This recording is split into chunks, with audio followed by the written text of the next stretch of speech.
नमस्कार मित्रांनो, मागच्या व्हिडिओमध्ये आपण स्वातंत्र्याची संकल्पना बघितली, त्याचप्रमाणे त्याचा अर्थ, विविध व्याख्या, त्याची व्याप्ती आपण बघितली। आजच्या व्हिडिओमध्ये आपण स्वातंत्र्याच्या संकल्पनेचा कशाप्रकारे विस्तार झाला, विकास झाला, विविध टप्प्याच्या माध्यमातून समजून घेणार आहोत। आणि त्याचप्रमाणे पॉझिटिव्ह लिबर्टी आणि निगेटिव्ह लिबर्टी अर्थात सकारात्मक आणि नकारात्मक स्वातंत्र्य म्हणजे काय आणि त्याबाबत प्रोफेसर बर्लिन यांचे विचार देखील आपण या व्हिडिओमध्ये बघणार आहोत। लिबर्टीचा विकास याबद्दल जर बोलायचं झालं तर आपल्याला प्राचीन काळापासून त्याची चर्चा करता येईल।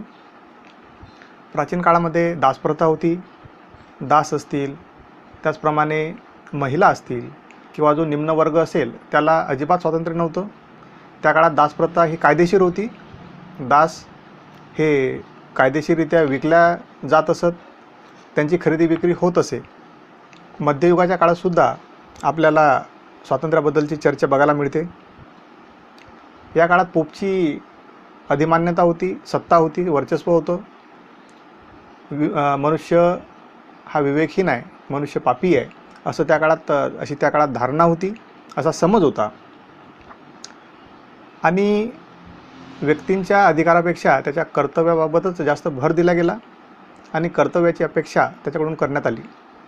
स्वातंत्र्याच्या बाबतीत आधुनिक युगात मात्र व्यक्तीला महत्त्व दिलं गेलं। शहरीकरण, औद्योगिकीकरण यामुळे व्यक्ती आणि व्यक्तीच्या प्रतिष्ठेला महत्त्व प्राप्त झालं। समाजापेक्षा व्यक्तीचं महत्त्व या काळात वाढल्याचं आपल्याला दिसून येतं। व्यक्ती हा विवेकशील आहे ही सुद्धा नव्यानं ओळख आपल्याला या काळातच झाल्याची दिसते। जॉन लॉक असतील, मिल असतील यांनी व्यक्तीच्या स्वातंत्र्याचा पुनरुच्चार केला आणि त्याचं समर्थन केलं। पुनर्जागरणाच्या काळात अर्थात द पिरियड ऑफ रेनिसन्स यामध्ये साधारण हा 14व्या ते 17व्या शतकापर्यंतचा मध्ययुगातला काळ असं आपण म्हणू शकतो आणि इथूनच आधुनिक काळाची सुरुवात झाली असं देखील म्हणता येईल। खऱ्या अर्थानं पुनर्जागरणाच्या काळानंतरच आधुनिक युगाला प्रारंभ झाला असं आपल्याला म्हणता येईल। या पुनर्जागरणाच्या काळात जर स्वातंत्र्याचा विचार केला किंवा या संकल्पनेचा विचार केला तर आपल्याला असं दिसून येतं की त्या काळातल्या समाजाने पोपची किंवा चर्चची जी अधिसत्ता होती ती झुगारून लावली।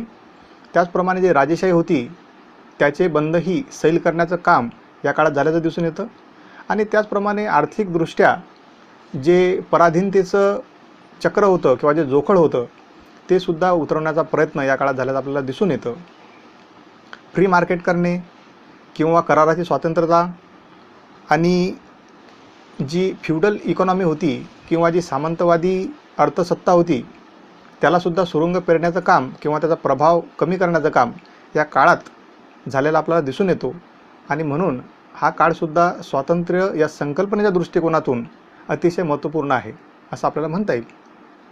यानंतरच्या काळात उपयुक्ततावाद्यांची भूमिका अतिशय महत्त्वाची ठरलेली आहे। यामध्ये उपयुक्ततावाद अर्थातच युटिलिटरियनिझमचे प्रपाऊंडर बेंथम यांनीसुद्धा महत्त्वाचा विचार या ठिकाणी मांडलेला आपल्याला दिसून येतो। बेंथम यांचं एक कोट आहे, the government is a necessary Evil. म्हणजे गव्हर्नमेंट असेल, राज्य असेल, हे कितीही वाईट असलं तरी ती एक अत्यावश्यक अशी गोष्ट आहे आणि माणसाच्या स्वातंत्र्यासाठी आणि त्याच्या कल्याणासाठी राज्याची आवश्यकता असते। पुढे बेंथम असे म्हणतात की liberty was not an end itself but a valuable means to happiness. स्वातंत्र्य हे आनंद प्राप्तीचं साध्य नसून एक साधन आहे। त्याचबरोबर बेंथम असे म्हणतात, जर सोप्या शब्दात सांगायचं झालं तर if people were left alone they would naturally seeks happiness. जर मनुष्य मात्राला जास्तीत जास्त स्वातंत्र्य देण्याचा प्रयत्न केला आणि त्यांना मुक्तपणे जीवन जगण्याची जर परवानगी दिली तर ते जास्तीत जास्त आनंद प्राप्त करू शकतात। या ठिकाणी बेंथम असे म्हणतात की राज्याने मनुष्याच्या कार्यात किंवा व्यवहारात कमीत कमी हस्तक्षेप करावा आणि त्याच्यावरती कमीत कमी निर्बंध लादण्याचा प्रयत्न करावा। यानंतरच्या काळात एक इंग्लंडचे विचारवंत थॉमस ग्रीन यांचेसुद्धा विचार स्वातंत्र्याच्या संकल्पनेच्या विकासात महत्त्वाचे ठरतात। ज्याप्रमाणे बेंथम असं म्हणतात की राज्य हे किती वाईट असलं तरी आवश्यक आहे, ग्रीन मात्र असं मानत नाही। ते राज्याला आवश्यक अशी चांगली गोष्ट मानतात. त्यांच्या मते राज्याचं हे काम आहे की माणसाच्या आनंदात येणाऱ्या किंवा आडकाठी करणाऱ्या ज्या काही संभावना असतील किंवा ज्या काही गोष्टी असतील त्या राज्यानं काढून टाकल्या पाहिजेत आणि त्याकरता राज्य निर्बंध लादू शकतं. ग्रीन असं म्हणतात की the quality of liberty enjoyed by the people depended upon the moral quality of society. पुढे ग्रीन असे म्हणतात की it was the duty of the government to remove obstacle which stood in the way of the moral development of people. तर या ठिकाणी green असं म्हणतात की राज्यांनी असे अडथळे काढून टाकले पाहिजेत जे माणसाच्या नैतिक विकासाच्या आड येतात. यानंतरच्या काळात लास्की यांनीसुद्धा काही महत्त्वपूर्ण असे विचार मांडलेले आहेत जे स्वातंत्र्याच्या संकल्पनेच्या विकासात फायदेशीर ठरलेले आहेत. प्राध्यापक लास्की हे सकारात्मक स्वातंत्र्य अर्थात पॉझिटिव्ह लिबर्टीचे समर्थक म्हणून मानले जातात किंवा ओळखले जातात.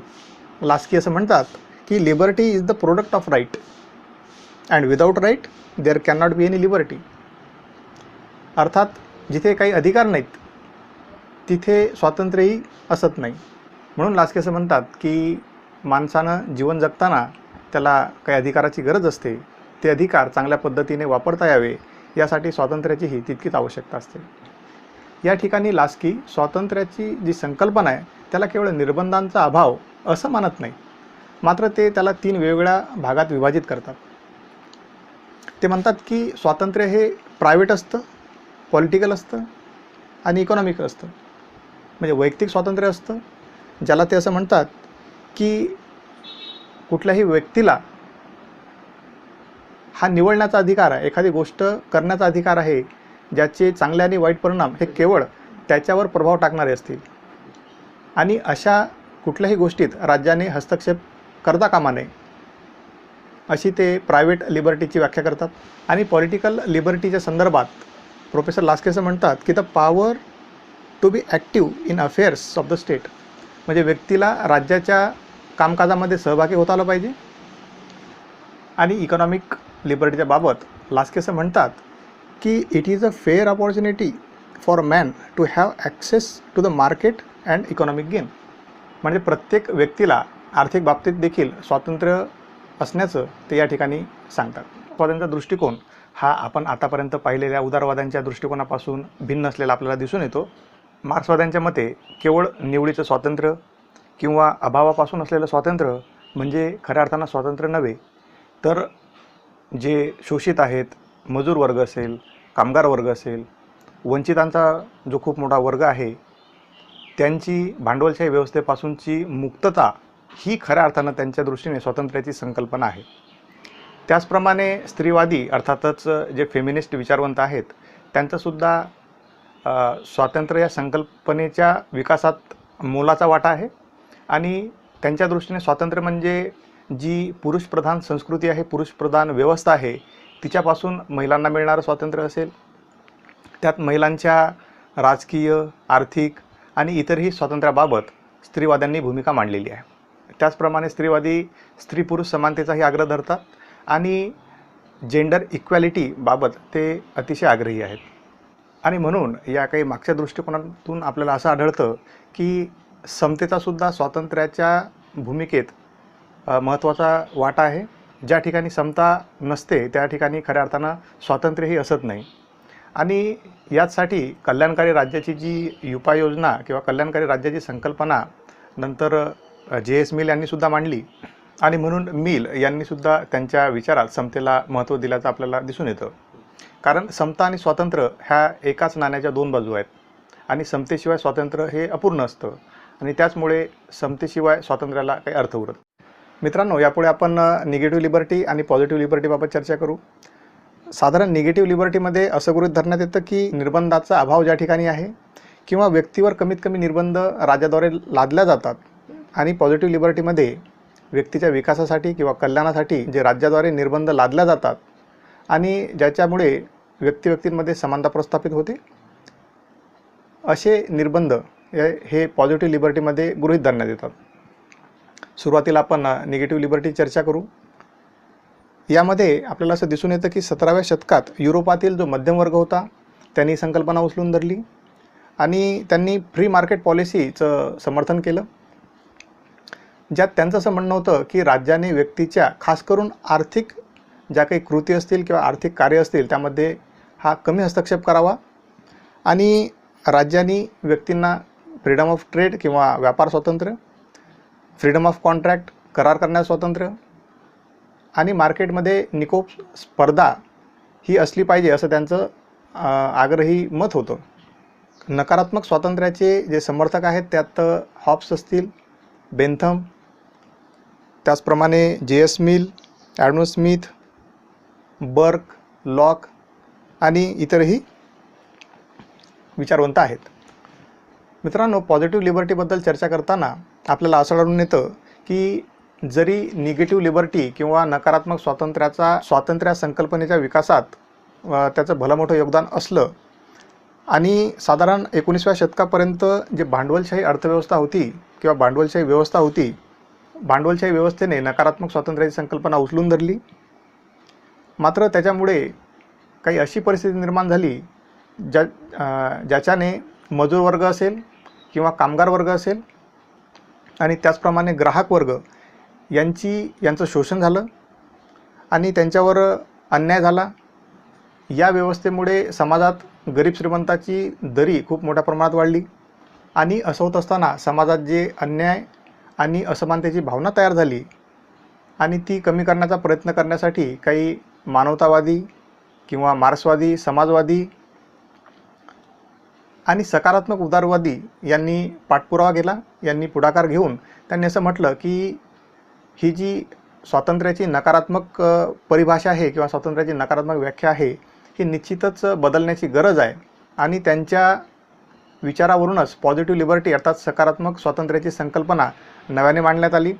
नकारात्मक स्वातंत्र्यामध्ये जी भांडवलशाही व्यवस्थेने हायर अँड फायर अशा पद्धतीची जी मालक वर्गाची जी पॉलिसी होती त्याचा या सर्वांनी कडाडून विरोध केला.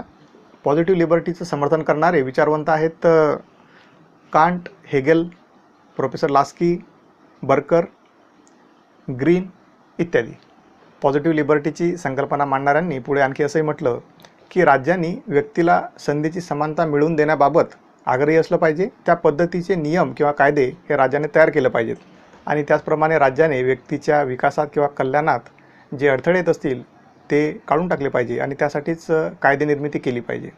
मित्रांनो, आपल्या संविधानातसुद्धा फंडामेंटल राईट्स या पार्ट 3 मध्ये राज्यावर काही निर्बंध घातलेले आहेत, काही नकारात्मक निर्बंध घातलेले आहेत की जेणेकरून व्यक्तीचं स्वातंत्र्य हे अबाधित राहील आणि समानता प्रस्थापित होण्यात मदत होईल. या ठिकाणी आणखी एक महत्त्वाची गोष्ट पॉझिटिव्ह लिबर्टीचे समर्थक मांडतात की फक्त निर्बंधांपासूनचा अभाव म्हणजे खऱ्या अर्थानं स्वातंत्र्य असत नाही, तर राज्यांनी अशी परिस्थिती निर्माण केली पाहिजे ज्यामध्ये सामाजिक, आर्थिक आणि राजकीय जे अडथळे व्यक्तीच्या विकासात येतील किंवा कल्याणात येतील ते कायद्याद्वारे राज्यांनी काढून टाकले पाहिजेत. आणि पॉझिटिव्ह लिबर्टीच्या समर्थकांचं असं देखील म्हणणं आहे, ते अधिकाराच्या बाबतीत असं म्हणतात की rights are necessary for liberty and they are related to justice, morality and equality. म्हणजे अधिकार हे आवश्यकच असतात स्वातंत्र्यासाठी जेणेकरून समाजात न्याय, नैतिकता आणि समानता प्रस्थापित होईल. मित्रांनो, स्वातंत्र्याच्या संकल्पनेबाबत प्राध्यापक बर्लिन असं म्हणतात की व्यक्ती हा गरुड पक्षाप्रमाणे उडण्यास स्वतंत्र आहे, व्यक्ती हा व्हेल माशाप्रमाणे पोहण्यास स्वतंत्र आहे आणि त्याचप्रमाणे व्यक्ती हा भाकरी मिळवण्यासाठी सुद्धा स्वतंत्र आहे. याचा अर्थ असा आहे की व्यक्ती त्याचं जीवन हे स्वतःच्या इच्छेनुसार जगण्यास स्वतंत्र आहे. बर्लिन हे एक नवउदारमतवादी विचारवंत आहेत आणि ते नकारात्मक स्वतंत्रतेचे समर्थक आहेत. बर्लिन यांचे नकारात्मक स्वतंत्रतेबाबतचे विचार हे अनेकतावादाशी जोडणारे आहेत. अनेकतावाद अर्थातच व्हॅल्यू प्लुरलिझम. बर्लिन यांनी सकारात्मक स्वातंत्र्यावर टीका केली. बर्लिन असं म्हणतात की सकारात्मक स्वातंत्र्यामुळे व्यक्तीच्या स्वातंत्र्यावर अतिशय मर्यादा येतात आणि राज्य त्यांच्याकडून जास्तीत जास्त निर्बंध लादण्याचा प्रयत्न करतात ज्यामुळे व्यक्तीच्या स्वातंत्र्याचा खऱ्या अर्थानं विनाश होतो. लिबर्टी या टॉपिकच्या शेवटच्या भागात आपण काइंड्स ऑफ लिबर्टी बघू, अर्थात स्वातंत्र्याचे विविध प्रकार. ते खालीलप्रमाणे आहेत. नॅचरल लिबर्टी म्हणजे नैसर्गिक स्वातंत्र्य, सिव्हिल लिबर्टी नागरी स्वातंत्र्य, पॉलिटिकल लिबर्टी राजकीय स्वातंत्र्य, इकॉनॉमिक लिबर्टी आर्थिक स्वातंत्र्य, मोरल लिबर्टी नैतिक स्वातंत्र्य आणि नॅशनल लिबर्टी अर्थात राष्ट्रीय स्वातंत्र्य. आपण आता सर्वप्रथम बघू नॅचरल लिबर्टी. नॅचरल लिबर्टीमध्ये अर्थातच नैसर्गिक स्वातंत्र्यामध्ये माणसाची नैसर्गिक अवस्था गृहीत धरण्यात आलेली आहे आणि या नैसर्गिक अवस्थेमध्ये माणसाला अमाप असं स्वातंत्र्य होतं, कारण त्या काळात राज्याची उत्पत्ती झालेली नव्हती आणि त्या अनुषंगाने राज्याचे व्यक्तीवर कुठलीही बंधनं नव्हते, कुठलेही निर्बंध नव्हते. आणि हॉब्सच्या मते नैसर्गिक अवस्थेमध्ये व्यक्ती हा दुसऱ्या व्यक्तीचा खूनसुद्धा करण्यास स्वतंत्र होता आणि ती अशी अवस्था होती ज्याला हॉब्स माईट इज राईट असं म्हणतो. मात्र या अवस्थेमध्ये जी अराजकता निर्माण झाली आणि आपल्याला राज्याच्या उत्पत्तीची आवश्यकता भासली आणि राज्याची उत्पत्ती होत असताच नागरी वसाहतीची सुद्धा उत्पत्ती झाली असं आपल्याला म्हणता येईल. आणि नागरी वसाहतीची उत्पत्ती झाल्याच्या नंतर काही नागरी स्वातंत्र्यसुद्धा मनुष्याला मिळाली. आज आपण जे बघतो राईट टू लाईफ म्हणजे जीविताचा अधिकार असेल किंवा फ्रीडम ऑफ स्पीच अभिव्यक्ती स्वातंत्र्य असेल, त्याचप्रमाणे राईट टू रिलिजन असेल आणि असे विविध स्वतंत्र या नागरी स्वातंत्र्याच्या संकल्पनेमध्ये अंतर्भूत केलेली आपल्याला बघायला मिळतात. याप्रमाणे तिसऱ्या प्रकारचं स्वातंत्र्य आहे पॉलिटिकल लिबर्टी अर्थात राजकीय स्वातंत्र्य. आणि या स्वातंत्र्यामध्ये राज्याच्या राजकीय घडामोडींमध्ये व्यक्तीने सहभागी होता येण्याचं स्वातंत्र्य असेल, मतदान करण्यास स्वातंत्र्य असेल, निवडणुकीमध्ये उमेदवार म्हणून उभं राहण्यास स्वातंत्र्य असेल, कुठलेही राजकीय विचार बाळगण्याचं स्वातंत्र्य असेल आणि आणखीही राजकीय स्वातंत्र्य या संकल्पनेत अंतर्भूत आहेत. चौथ्या प्रकारात आर्थिक स्वातंत्र्य येतं आणि व्यक्तीच्या आर्थिक घडामोडीचं स्वातंत्र्य, आर्थिक बाबतीत राज्याने कमीत कमी हस्तक्षेप करावा यापासून मिळालेलं स्वातंत्र्य गृहीत धरण्यात येतं. आर्थिक स्वातंत्र्याबाबत आपल्याला असं म्हणता येईल की economic liberty is said to be the mother of all other liberties and civil and political liberty meaningless without economic liberty.